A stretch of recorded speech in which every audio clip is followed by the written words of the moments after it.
How's it going, everybody? It's JDM Drifter, and for this week's video, I'm going to be reviewing the Hotwheels RLC 1952 Dodge Power Wagon. At the time I'm recording this video, this is the newest Hotwheels RLC casting to be released. Since this casting is coming in the big display case with the diorama, this is the most expensive Hotwheels RLC castings that are released at $35. This truck also supposedly has 25,000 made, and from what I've heard, that is true. Last time in the Hotwheels RLC Datsun 510, they said it was going to have 35,000 made and then ended up removing that from their website. This truck did sell out pretty quickly, but not near as fast as the Datsun 510, even though this supposedly had 10,000 less than what the Datsun 510 production was. This is a all-new casting for the Redline Club that we had seen revealed in prototype form over a year ago. This truck is going to have the twistable frame feature, which I think is something very unique, and I can't wait to check it out. When this truck was released on the Hotwheels RLC website, they did say that these were going to be back-ordered until sometime in July. But somehow I ended up getting my order within the next week. I'm only one of a few other people I have seen who's actually gotten this truck early. My second order of this truck is back-ordered like it was with the Datsun 510, even though most people still have not received their second of it yet either. Also with the Datsun 510, they said that some of the back-ordered ones were delayed until July, but my second one I have now received. So I'm not totally sure what's going on here with Mattel when it comes to back orders and delays in production, but I'm glad I at least got one of these so far to review. Also to show later in the video, I did bring out a couple variations of the Hot Wheels 1970 Dodge Power Wagon. But before we open this up, let's go and check out the outer box. Now this does come in a pretty big display case. The case for this truck is about the same size as one of the Matchbox Collector's releases. This truck will have some sort of diorama base, kind of similar to what they did on the RLC 1944 Jeep Willys. But the diorama for this Power Wagon also doesn't seem like it's going to look much nicer than what it did with the Jeeps. But here on the front of the box, as you can see, there's the Hot Wheels logo, and it says that this is the 1952 Dodge Power Wagon. For some reason, the printing on this outer box is in blue instead of red or black like the color of the truck is.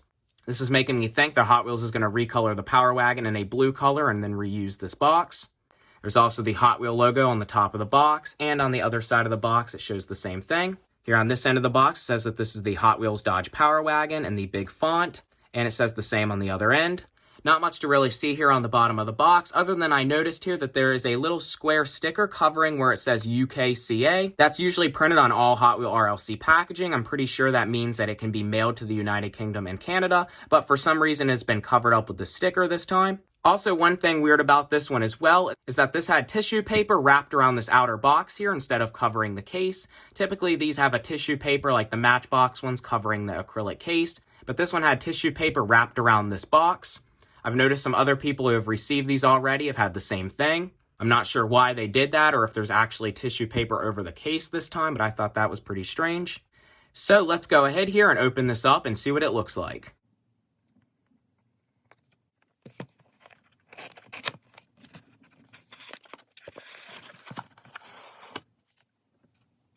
Okay, so here it is out of the outer box. This definitely reminds me of a Matchbox Collector's release with this size case and packaging here that goes around the case. But yes, they did still put tissue paper over the acrylic display case. This box here also does have that purplish blue color like it did on the outer box. I'm not really sure why they chose that color since it doesn't really go with the truck, but I won't be displaying it with this cover over the case on it anyhow. So before we open this up and check out the truck, let's go and see what this box looks like. One thing I noticed here is that this box is slightly scratched and had rubbed here on the corner, so some of the purplish blue paint is kind of rubbed off there, which is pretty unfortunate, but I don't really like this box anyhow, so like I said, I will not be displaying it. But there is the Hot Wheel logo there, and it does say, again, 1952 Dodge Power Wagon. Same Hot Wheel logo and Power Wagon font like it was on the outer box here on both ends. And here on the back of the box is some information about this truck if you want to pause that and read it. And it's the same thing here on the bottom of this box with the UKCA covered up there with a sticker. So since I think that this makes up the background of the case, let's go and try to remove the tissue paper and see what it looks like.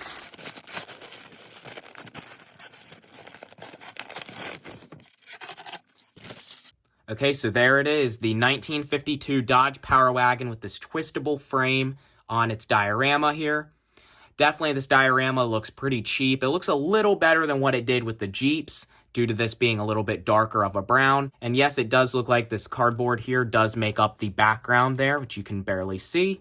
Once I open this up here, we'll have to take a look at that closer. And I'm definitely not going to be displaying this with the case. I wish they would actually just ended up putting this in a felt case and only charging $30. I think that would have been better because it was a smaller box and you could easily take it out of the box and use the feature. This here, if you just want to leave it on display like this, you have to open all of this up and remove this plastic, which is holding it in place here to the diorama.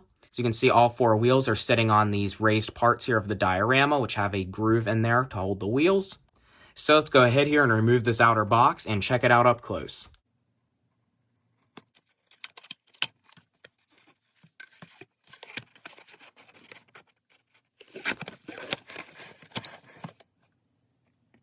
Okay, so first here, before we look at the truck, here's what the background here looks like.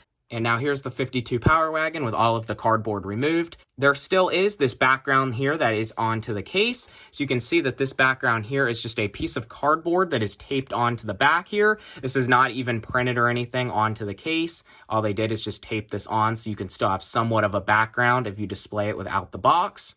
It does look a lot more premium to have this on display with no cardboard around it, just like this. And here's my number. So this is a pretty low number since I did get this early. This is number 2,127 out of 25,000 made. So you can see here this diorama is pretty similar to how the Matchbox Chevy C10 was. It is molded and kind of hollow here on the bottom. And these are these little pieces of plastic here with rubber bands wrapped around them to hold the axles here down into place. So this truck won't move even with the plastic here on the front and back. Here on the front of the case, it just says Hot Wheel Collector's Special Edition and 52 Power Wagon again. So let's go ahead here and take this out of the case so we can look at this truck up close and check out the feature.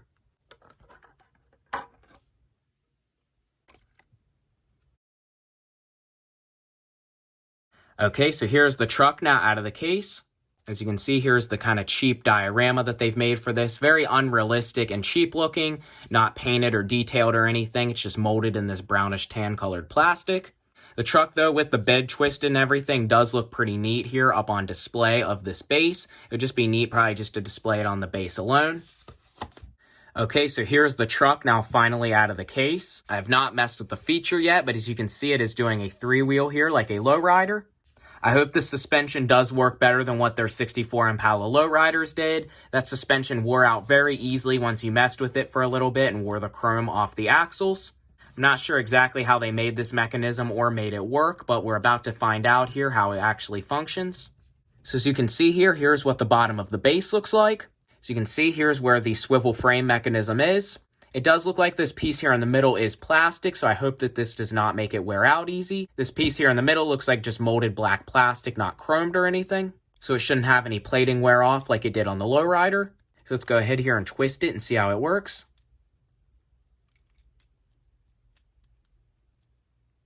So it only looks like there's about 3 notches here, and it kind of locks into place with these little pegs here that are molded onto the actual metal part of the base. So you can turn it here and it will lock in the middle.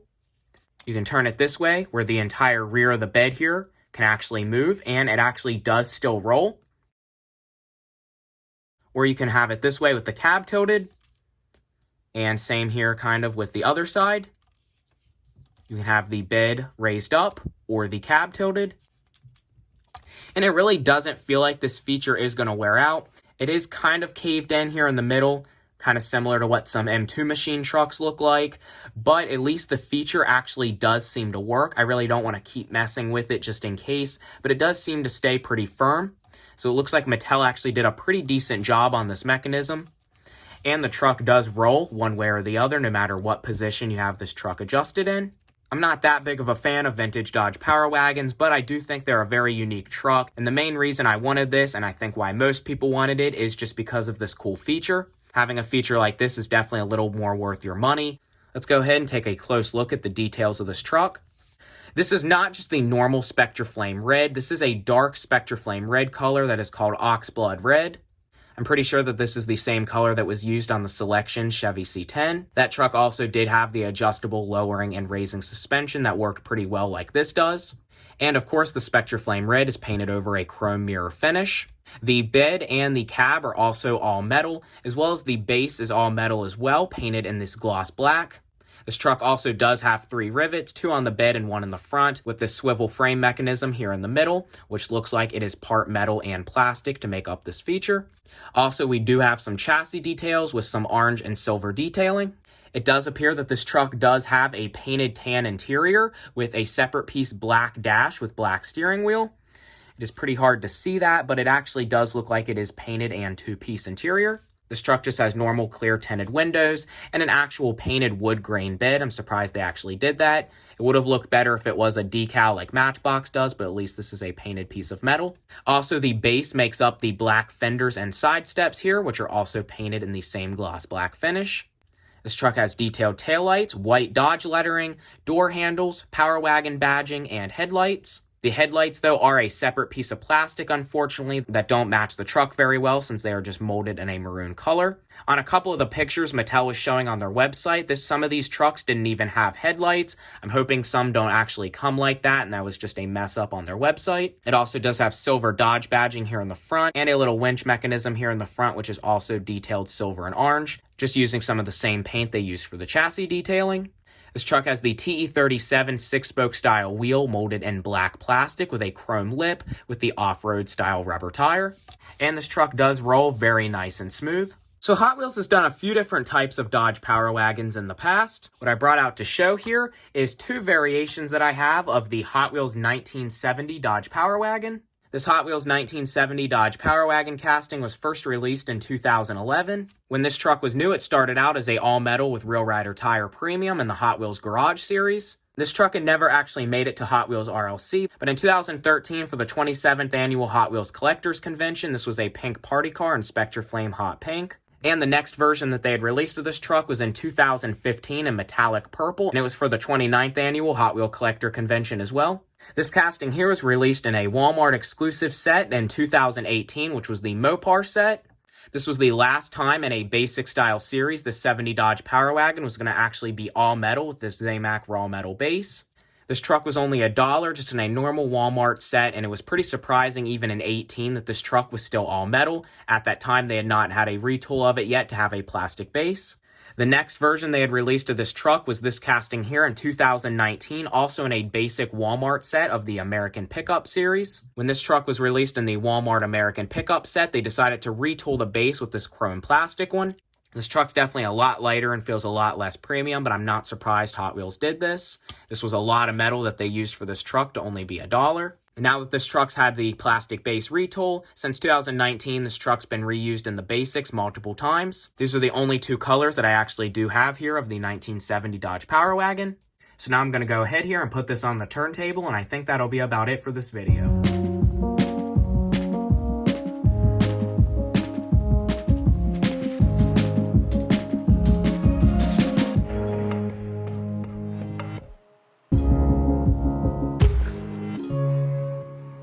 So I think that is about all for this video. If you enjoyed the video, please comment, like, and subscribe.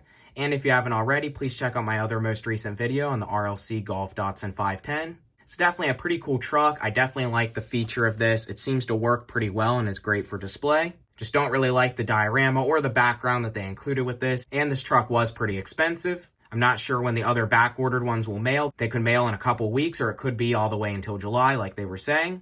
But somehow I did manage to get mine early, and I did get a pretty low number. So again, if you enjoyed the video, please comment, like, and subscribe, and I will see you next time.